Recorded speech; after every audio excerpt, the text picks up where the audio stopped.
Almost 5 decades ago, a great phenomenon reached our planet. The Star Wars saga changed lives and created a global family. The story, the music, the battles, but above all, the fantastic cast of characters enthralled millions of fans around the world. Here today at your very own aniventure Comic-Con, let us recall some of the perils that faced one truly beloved character.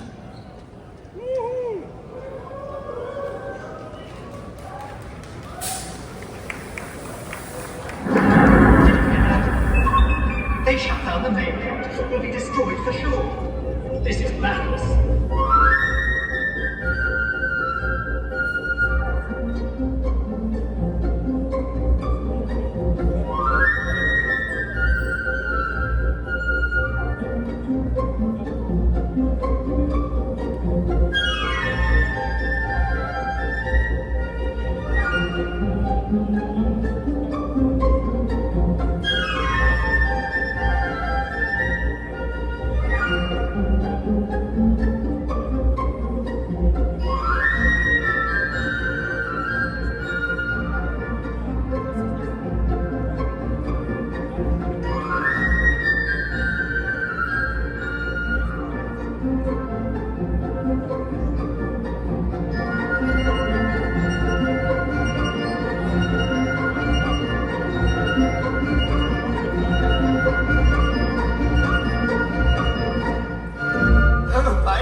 Honored guests, Ewoks and Jedis everywhere.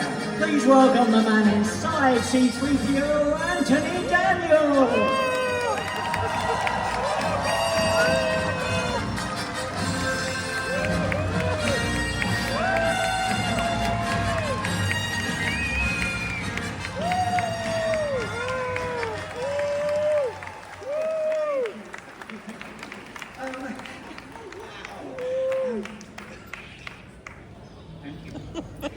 In all 9 episodes of the Star Wars saga, I play a character fluent in over 6 million forms of communication.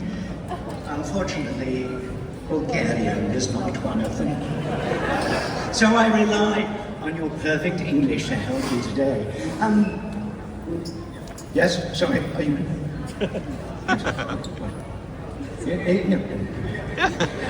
Ladies and gentlemen, the producer of today's show.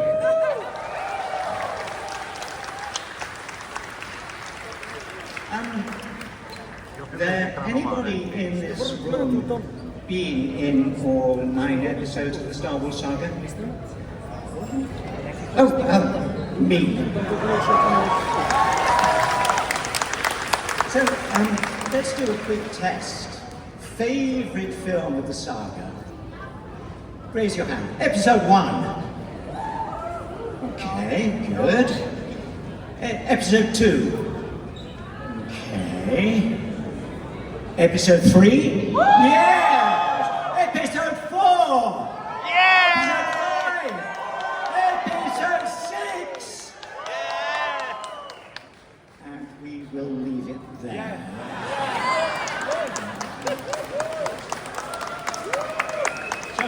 Just saying. So I have been in all of them, and it is great. Has anybody here not seen a Star Wars film? Because this is a Comic-Con, and there's all sorts of things like Harry Potter, Star Trek.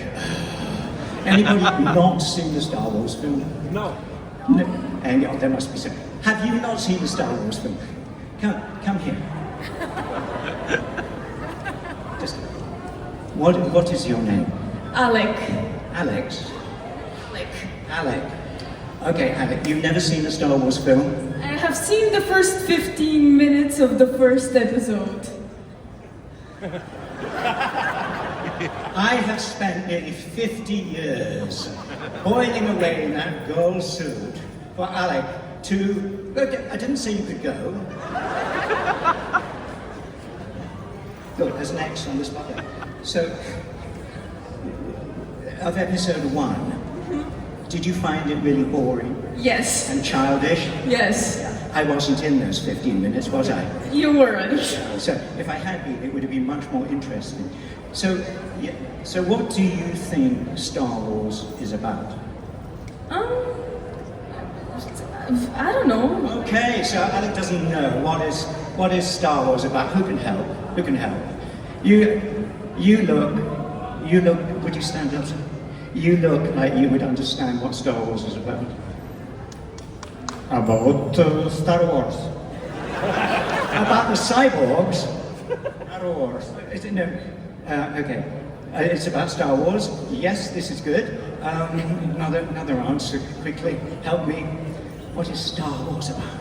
It is about the Force. It's about the Force, yes. Is that good? Anything else? Anything else? What? Stand up.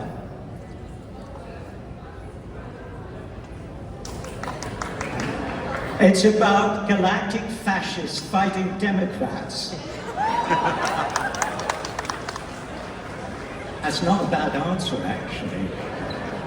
Because the world, our planet, is beginning to look very like a Star Wars script. George knew what he was talking about. So we have people fighting the Democrats. What do you think it's about? It's about hope, of course. It's about what? Hope. It's about hope. This is all really good. We have the Force, we have Star Wars, we have the Democrats, we have hope.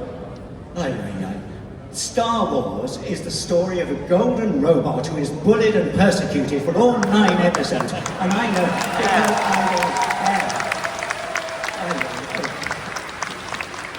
So, Alec, does that help you now? Yes, yes.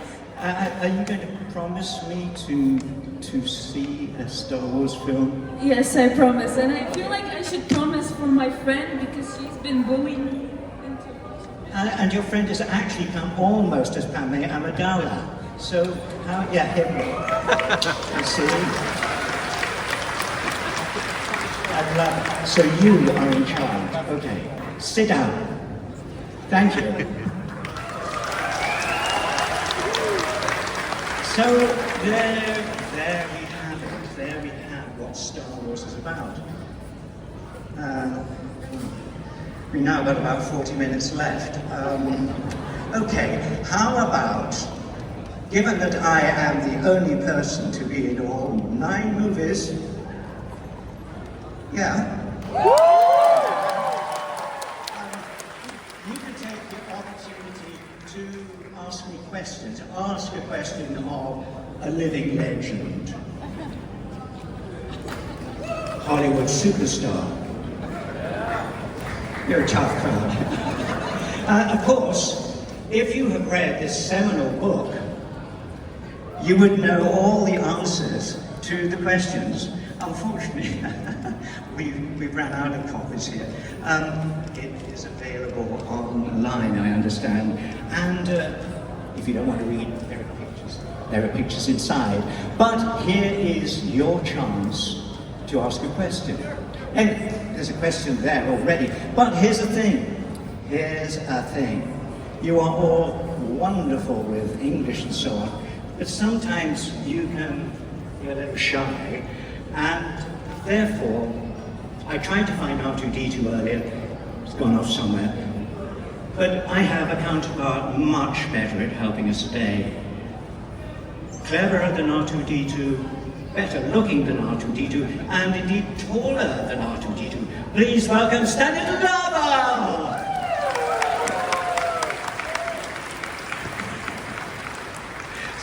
Now, how are you going to help us? I will be helping with covering more ground, Anthony. Okay, because this Because is it's my a age. huge group. It is a big I'm sure they have a lot of questions. Yeah. If they have a question in Bulgarian, I can help. as well. Okay, this is good. And I see immediately a gentleman on your side. Yeah. What is your question? Please. Hello. When you first cast... Yeah, okay, here's the thing. Okay. This is called a microphone, okay? Hold it very, very close. One end works really well, the other end. So it is better to have this end pointing at your mouth than. That's a good Any point. questions so far? With what? So we know... No, we've already got a man over there. What is your name? Alex, Alex. Please stand up, Alex. What is your question? when you were first casted in New Hope, did you have any obligations to keep it a secret from your close ones, from your family? Well, it's a good question. Secrecy in the film industry, it is vital to protect the IP, the secrecy of the whole thing. When we made Star Wars, nobody cared. Nobody cared. It was a dumb little science fiction film. I was embarrassed to tell my friends that I was playing this terrible character in heat bigger than this, actually. My friends wouldn't have cared less. It was a very little film, so there was no secrecy whatsoever. Come The Empire Strikes Back, wow, everything was secret. And in fact, if you read a contract to be in a film, most of it is about not telling people what's going on. So yes, and I can shed all the secrets today because the film is over. What is your name? Stand up and just look at this, come over here. No, you see, George, he was so impatient, he forgot about speaking in microphone. Hello there again. We know of Ralph McQuarrie's visual inspiration from Metropolis, etc. But what inspired the software of C-3PO? His quirkiness, idiosyncrasies, his anxieties? That is a wonderful question. I never thought of myself as software. But just saying. As I get older, it does in fact get softer, so there we are. That's a really good question. What inspired, yes, the metal suit designed by Liz Moore. I talk about her in a book. Did I say I'd written a book? Yeah, I wrote a book. And I talk about Liz Moore, the sculptress, who made the costume that you see. And to do that, they had to make a mold of my body so they could work with clay and make the shape that you see. I have to tell you that being slapped all over with plaster like a wall on a building site is not the most fun I've ever had. So be grateful I went through it. But then Liz Moore made the shape. But then we come back to the script, which George had written. I had nothing to do with it. And the thing I liked was that 3PO was different. He wasn't a hero, a villain, or whatever. He was 3PO. And that's why, apart from the visual, I wanted to play the part. And 3PO, I think, we might get onto this later, but he appeals to people who are not confident, people who find life a little strange on our planet, or indeed the planet Tatooine. So I'm very proud to have played this part all this time in all 9 films. Question, sir, would you stand up? I'm going to walk this way. Here we go. What is your name? Hello, my name is DJ Dian. So I'm a DJ and I know how to hold the microphone. Yeah. Hello. Hello. Make some noise for Anthony. Do you have a question? Yes. Do you know why Han Solo referred to the Millennium Falcon in the feminine gender? He said she, her. And I don't know, why did Han Solo talk about feminine falcon? It is because I love the way, can we get somebody else on the spotlight? I keep trying to dodge it, just follow me, follow my finger, there we go. Why is the falcon she? Any answers? Yes, you're absolutely right. In America, certainly, car enthusiasts Often boat enthusiasts, for some reason, do call their vessel, their car, a she. And if you look at the front of the Falcon, I think it has some dice hanging there, which is a tribute from one of George's earlier films about cars. What? American Graffiti. Very good, thank you. You know your stuff, you. And which is your favorite Star Wars film? I want to say Episode 3 and the prequels in general because I grew up with them. You don't like 4? 4 is my favorite. 4 is a really, yeah. 4. It was a really innocent film. There were only 2 lightsabers, I think, in the whole thing.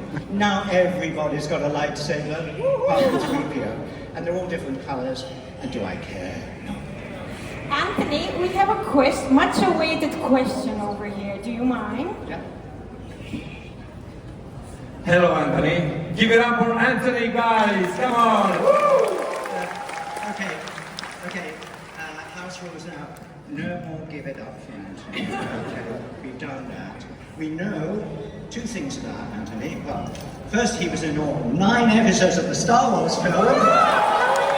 And he wrote a book. That's it.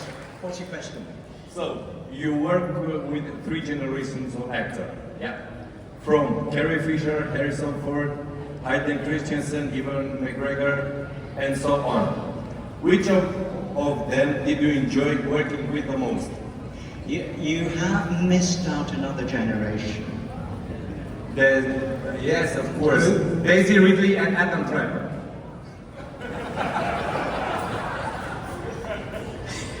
Not quite what I meant. Who am I referring to? What? Alec Guinness, Sir Alec. Sir Alec Guinness. Yeah, okay. Yes. I first met Sir Alec. We were actually with the same agency at the time, but I'd never met him.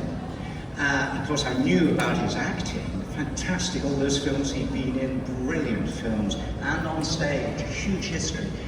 And there I am sitting on our charter flight to Tunisia, and I'm in the aisle seat, and he's in his aisle seat next to me with his wife Merila. And I introduced myself very quietly, and he was very nice. When we got off the plane in Tunisia, there was a limousine and a bus. Well, I knew who the bus was for, and it wasn't Sir Alec. But as he got in the vehicle, he kind of got out again, and he said to me, have they given you your per diem yet? Well, I'd never been in a film. I didn't know what a per diem is. Oh, your pocket money. Because they've given me rather a lot, and I think you should have some. I loved that man from that moment on. And he was a huge support to me in filming, because it was a bit of a nightmare shoot. I've moved over here. Over here. Yes, a line from episode 4, my favorite film. I'd never been in a film before. It was kind of crazy. And the stupid script, the craziness of it all. And one day he said to me, you know, you will be in other films, and they will be better. And look what happened. Star Wars literally changed lives. I have a question here. Just stand up. Come into the light if we're lucky. Here we go. What's your question? I want to ask a question from the behalf of my English teacher, who's been a fan since the first movie that came out. So, you've lived with C-3PO longer than most actors live with any character. How does it feel to have one of the most iconic voices in the history of cinema? How does it... one of the most iconic voices. How does it feel to be one of the most iconic voices in film? Well, here's the thing. I wrote a book. In my book... in my book, I describe filming. So, all right, filming, and the sound was from a microphone here, and then there was a cable coming right down my back, and the transmitter was actually in a little warm place where there was a bit of space. Okay. Yes, right. but the sound was terrible.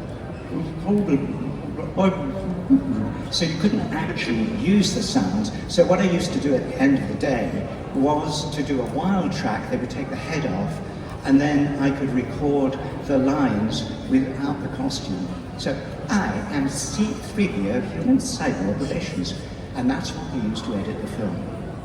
I did every line several times. And we finished filming, and I forgot about the whole thing. Unbelievable, I know. But sometimes when you've had a really ghastly experience, your brain takes over and comforts you and makes you forget. 6 months later, the phone rang. They needed me to go to Hollywood to put my voice back on the finished film. I'd never been to Hollywood, I'd never had jet lag, anything like that. But eventually I arrive at Hollywood and Vine at the studio, and there's the engineer, you've all seen recording studios, and he said, "Oh, hi, you're Anthony." Obviously mispronouncing my name, Anthony. But he said, "You know, great to meet you, but it's incredible you got here because, you know, we've tried a couple of months to find a voice for your character because, you know, George really hates your performance." "Oh, hi, George." "You hated my performance?" "Oh, well, I never thought of 3PO as being a British butler." He never thought of the way I interpreted the character. And I was actually quite shocked. He had tried 20 different actors, people like Richard Dreyfuss, to re-voice my character, but nothing worked. And the reason it didn't work, really, is because not only I was the physicality of the character and the thought of the character, but I was also the voice of the character. I was the singularity, if you like. I was the complete package, I suppose. And that's how it ended up. But remember, I was talking to you all the way through that movie, my butt. So that tells you about Hollywood. There was a young lady here just standing up. What is your name? Annie? Sandy, what's your question? My question is not really about the movies, it's about you personally. How does one, become the most silly and lovable? Silly and what? Lovable character. I missed the lovable bit. How does one become? The most silly and lovable characters of the entire franchise, I might add. What advice do you have for aspiring actors? For advice for aspiring actors is actually to watch other actors. To watch any film and see, first of all, how it's made, how many angles, cuts, whatever. But second, to see an actor you admire. What are they doing? What are they not doing? How exaggerated are they? How simple are they? How do they look at the camera? In this case, I will tell you literally, at drama school, I really got nervous doing improvisation classes. In that film, I am improvising the whole time. Think R2-D2. R2-D2, my best counterpart. I had the script, I had it for 6 months. I kept reading, it improved. The conversation between R2 and 3PO, R2 asks a question and 3PO replies. 6 months later on the set, I found R2 didn't make a single noise. He was utterly silent all the way through. I was talking to myself. Nobody told me this was the case. I could have been acting with a chair for all the difference it made. R2, where are you going? Well, what makes you think there are settlements over there? Well, that way's much too rocky. Well, go that way. You'll be malfunctioning with a denay, you nearsighted scrap pile. Don't come after me begging for help because you won't get it. That was what I was acting with. Yeah.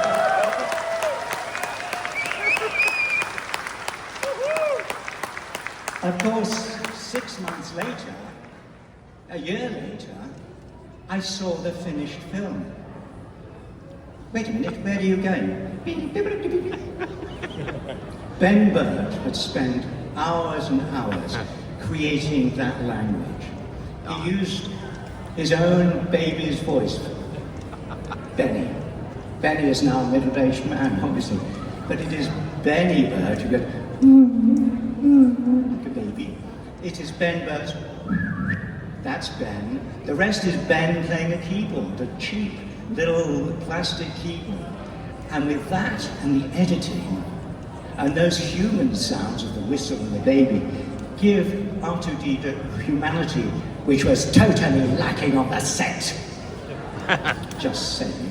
Okay, another question. We also have some over Sure. here. Follow me. Follow me. Yes. Mr. Daniels, you've been in Star Wars since day one, until right now that you're talking to all of us. How does it feel being in every single Star Wars fan heart, watching this thing growing for so many decades, creating this fandom empire all around the world? How does it make you feel? It's a really good question. How does it make me feel that Star Wars has grown like the nicest possible virus you could ever have? But yes, it has grown.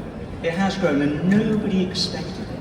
When Star Wars opened up on that first time, there was no money for advertisements. It just opened cold.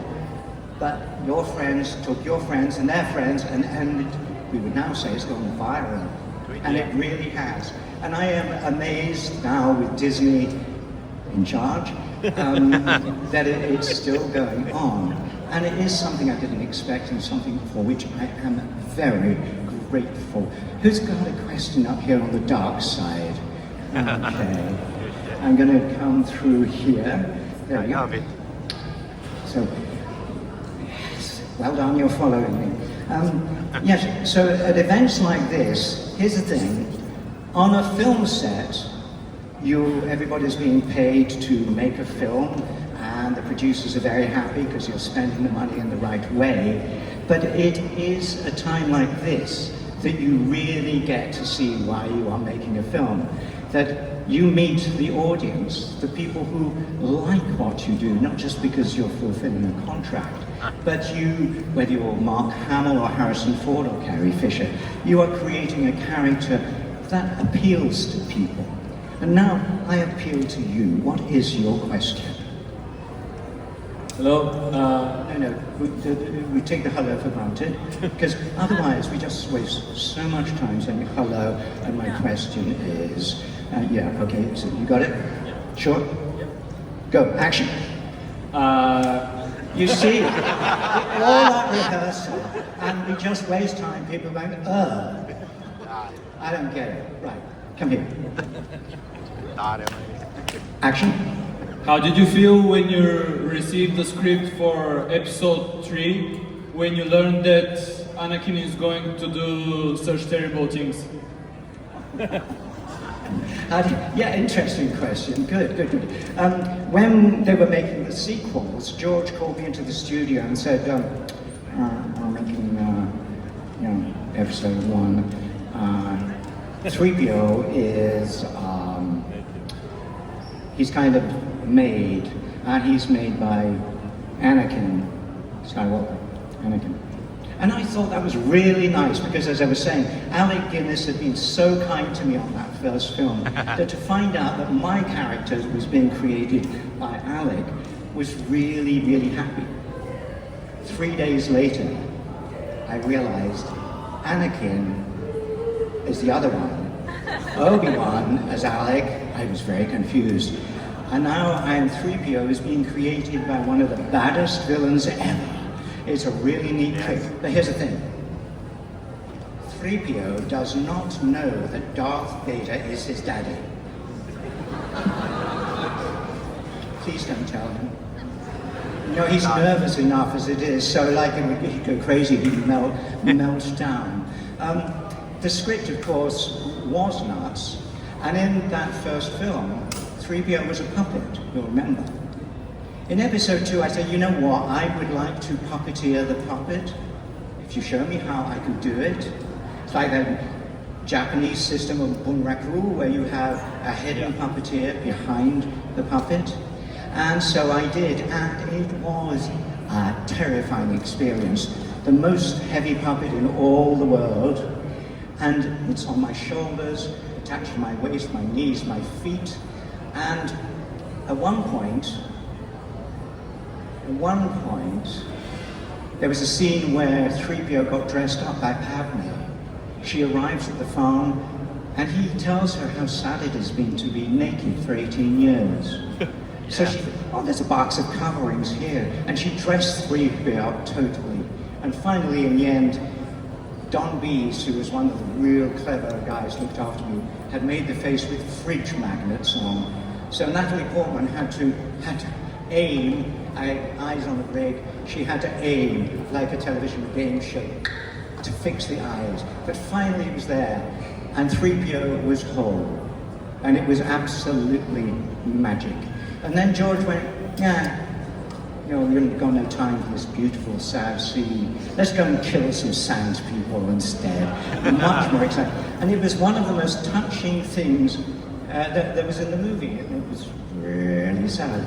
But then, before that happened, after that happened, it was in the can, we had to do the scene where Padme and Anakin arrive. First scene, Uncle Aaron, back room, may I introduce Anakin and Padme? Second setup, different angle. May I introduce Anakin and Padme? Third one, same, different angle, two shot. Fourth one, absolutely fine. Fifth one was 3PO's close-up. I looked at the floor, and it was in Matmata, in the homestead. And I said, this floor is very rocky. Can we put some boards down? And they said, we haven't got any boards. So I was on this rock. Action. I stepped forward with the puppet attached to my knees, my feet, my wrists, my elbows, my head. I stepped forward. Uncle Onan.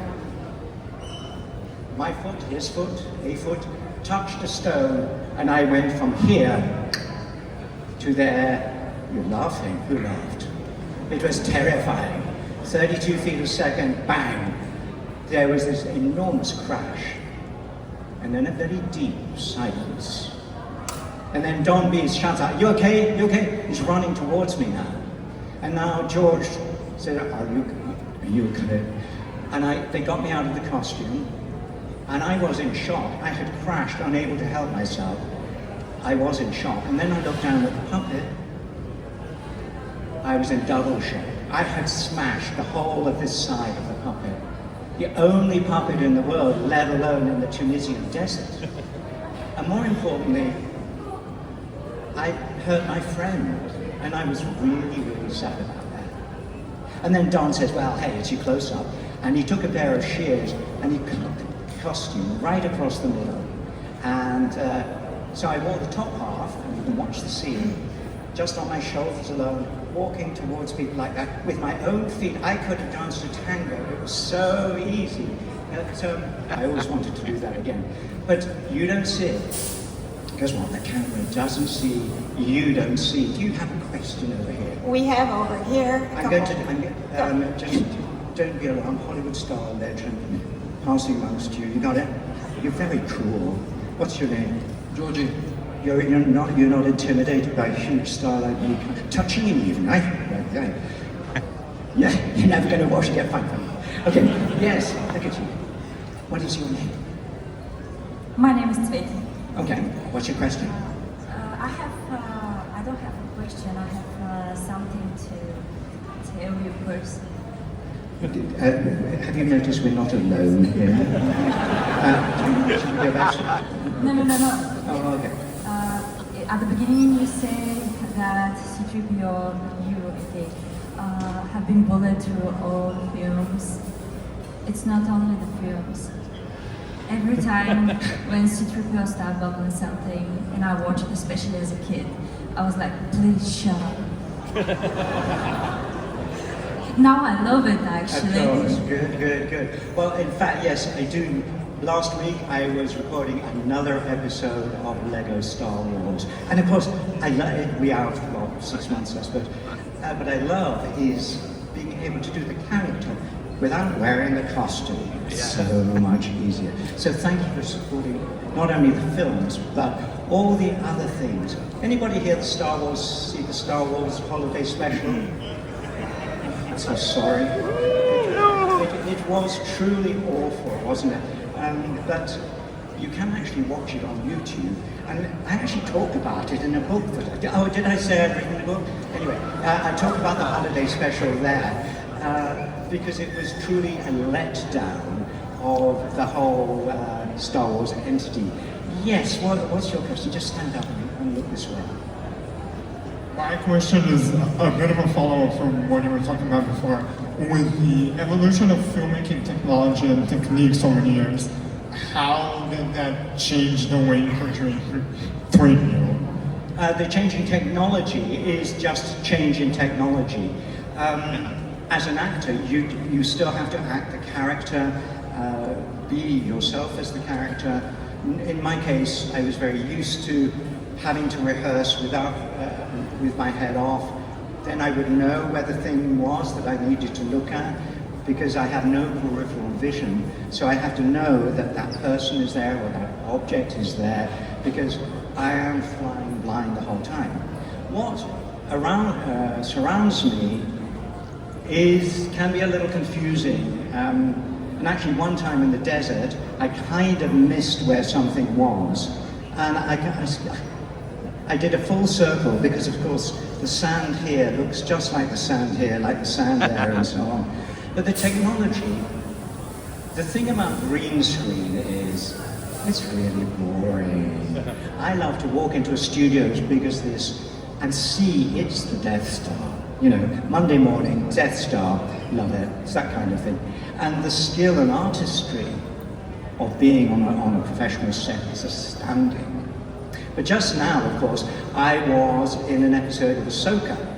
Did anybody see Ahsoka? Not just 9 films, Ahsoka. And it was a kind of courtroom scene, and I'd flown in from Canada into Southern California, and we rehearsed the suit the day before. Then I got dressed up and we walked into the set, the courtroom. And there was the dais with the judges on, and there's other things and people and robots over here. Beautiful sunny sky because it was California. And we did the whole shoot all day. And then at the end of the day, somebody backstage flicked a switch. The sky, the room disappeared. I did not know I was acting in the volume, a circular television screen. It was phenomenal. It was so, imagine this room gone, just grey. What a treat. And with a volume, you can be anywhere in the world. You change the floor, you put in a wind machine, you're out in the desert or a forest, you put some shadows in there, you can be anywhere. Think of the airfare this saves. However, it's not cheap, but it's effective. We're coming towards, come here. What's your name? My name is Boris, and I have a question, and I wanted to give you something. Let's give the thing first. Oh, that's... Can you get a close-up of that? What is this? What am I wearing? I love it. It's an art. Did you make this? Where did you make this? I love it. I swear to with art too. Thank you so much. What is your question, Boris? My question is, why didn't they tell in episode 3 that Ahsoka was Anakin's Padawan? Yeah. Okay, well, let me get this. You have to... In episode 3, they say Ahsoka... Okay, what's the answer? You seem to know. I don't know the answer. Oh, you looked as if... What is the answer? I don't know. Anybody know? Ahsoka, I don't yes. know. I'm coming through here. Okay. Yeah. No touching. Here we go. Right. What's the answer? Did you know? Stand up. I'm pretty sure Ahsoka wasn't written before they finished episode 3. I think Boris may be mistaken. I think Boris might be. On the other hand, he gave me the most beautiful little gift. Nobody's. So thank you, Boris. We'll check that out and come back to you later.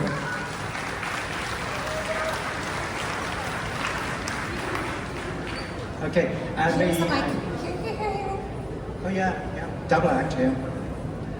Yes. No, no, no. End of the microphone. No, and no. It was going so well, just check it's on. Okay, I give up. Use mine. Try the other one. Okay, it's okay. Yeah, yes. Biting it doesn't help. Here we go. Thank you. I have a question. Here's the thing. When you put your hand up and then stand up, I assume you have a question. It is redundant to say I have a question. Yes, what is your question? What advice would you give C-3PO, and vice versa, what advice would he give you in life? What advice would I give 3PO? Oh, that's really difficult. I think probably beware who you hang out with, okay? Because his friends are always getting him into trouble, particularly R2-D2. And 3PO, of course, very much depends on the situation he's put in. So he hardly ever has a choice. So, you know, he's just like a thing. Oh, don't tell him I said that, that would be terrible. So I would have no advice. And of course, you have to be careful giving advice to people, just in case it's the wrong advice. Okay, yes, but just stand up here. Jenna, come here. Yeah. Go. No, yeah, it's a question, isn't it? Oh, yeah. Okay. No, we did that. We did that earlier. Did you? My second favorite Anthony, after Anthony Carboni, the host of the Star Wars show. Anthony Carboni. Okay. Let's talk serious here. Stand up. You look like a serious. Anthony Carboni. I've got to apologise for the world for Carboni when his name's. Did you see him last time put me in bubble wrap? That's embarrassing. Stand up. Was it hard to play 3PO actually without facial expression? Was it hard? Now that's an intelligent question. Was it hard to make 3PO emotional without a facial expression? Get it? Thank you. Well, I talked about Liz Moore earlier, the sculptor, and she made 3PO's face. Spotlight. She made 3PO's face, and when I looked at it, there were in fact 6 faces that she created, and there was one I didn't like. It was in grey clay, had big black eyes, and I said I like them all. There was a Roman one, kind of Greek expression, anything kind of alien, and the one I didn't like was, of course, the one George chose. But in my defense, when it was gold and everything, I picked it up and held it in my hands like a classic Hamlet thing and realized that 3PO is beautiful. And here's the thing, it is such a perfect mask. And one day I was kind of fiddling with Photoshop and I halved it and put the other half, turned it around to make it absolutely symmetrical. And a clever thing that Liz had done, she had actually made it human, because very human faces are symmetrical. And 3PO was just kind of as lopsided as any of us, some more than others. But she had made a perfect mask, beautiful to look at in tranquility, but able, through kind of the mind classes I did at drama school, to just touch it a little, use the shoulders, use the stomach, whatever, just to put the face in a different aspect. But here's the thing. You don't know, as members of the audience, fans, just how much effort you put into making the characters work. Because you have a scene, for instance, Sir Alec Guinness has just been executed by Darth Vader. And then we're the team along the Millennium Falcon, there's Han and Luke and so on, and 3PO is sitting there, and we've just left the body of the ghost of Obi-Wan, and everyone's sad, and 3PO, you can watch it, 3PO is so sad, just with a little tilt of the head. But you know it's a sad scene. You are presupposed to read that emotion on his face. So be aware of just how much you do. Do we have a question on the far side We there? do have a question over here. Let's turn the spotlight The there. microphone should be working. Okay, Test. It's working? Okay. It was working, I think you've... So my question is, I don't know if you're familiar with What If series of Marvel. We also want a What If series with Star Wars. And I imagine that if C-3PO had an episode in that kind of series, and he steps into the world between worlds, and is somebody going to explain what this question is about? Because I'm slightly nervous. Okay. He's not involved in Marvel. Thank you. No. My question was if Disney decides to make a What If series for Star Wars, and C-3PO has an episode where he goes to the world between worlds and he saves Padme, and I wonder how the story will change in that episode. It's not going to happen. Yeah. Yes. Hi, in contrast with Alec, who have seen only 15 minutes of the one episode, I have seen maybe 600 times episode 4, 5, and 6. The other, I don't like much. Just a question, you said that you don't want people to know that Anakin is his dad. Just think of this. He must be devastated at this, but if he knows that he's half-brother of Luke, maybe he will be happy of that. But he's the half-brother of Luke, and of course Leia. It's a very mixed-up family, you have to agree. Yeah, we won't go any further with the Luke and Leia at the moment. There are children present. But here's the thing. In all the questions we've had, and I wish we could go on longer, in all the questions we've had, there's such a range of interests here. The good guys, the bad guys, the funny guys, the not so funny guys, the people who bump into the furniture, the people who make the films, the people who write the films. There's a whole raft of people running the thing that you never see. A bit like this convention. At this point, I would like to thank all the people who have seen me in every episode 1 to 9. All those people who have or will read the book that I wrote.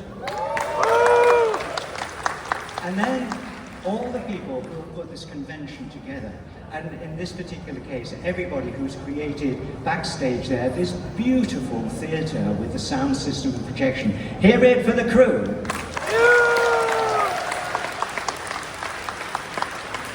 And also, hear it, if I may, for my beautiful counterpart, Stanislava. Thank you so much. Can I say it again? Let's give it up for Anthony Daniels! Here's the thing. I said earlier on that when Star Wars opened, there was no publicity. They didn't have the budget to spend on advertising on big promos. It opened. Star Wars opened.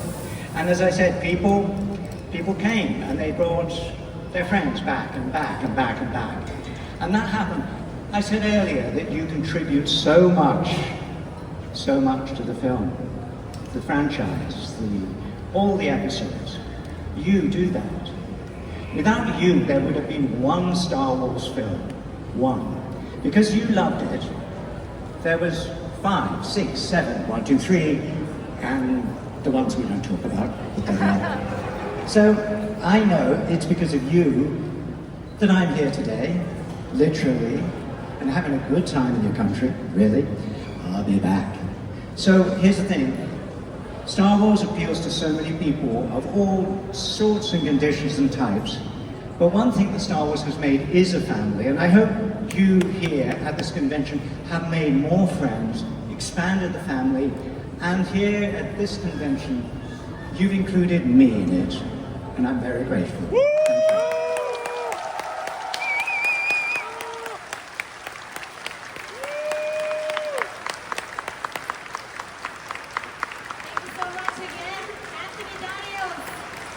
We'll be back at 4 o'clock for our next panel. Thank you.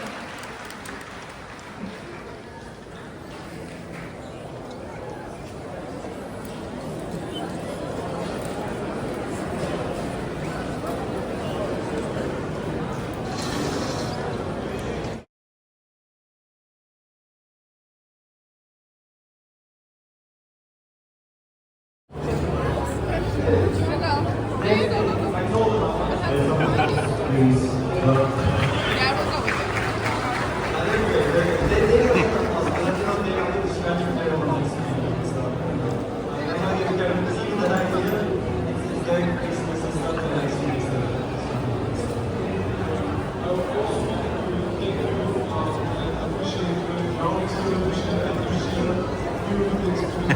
ha.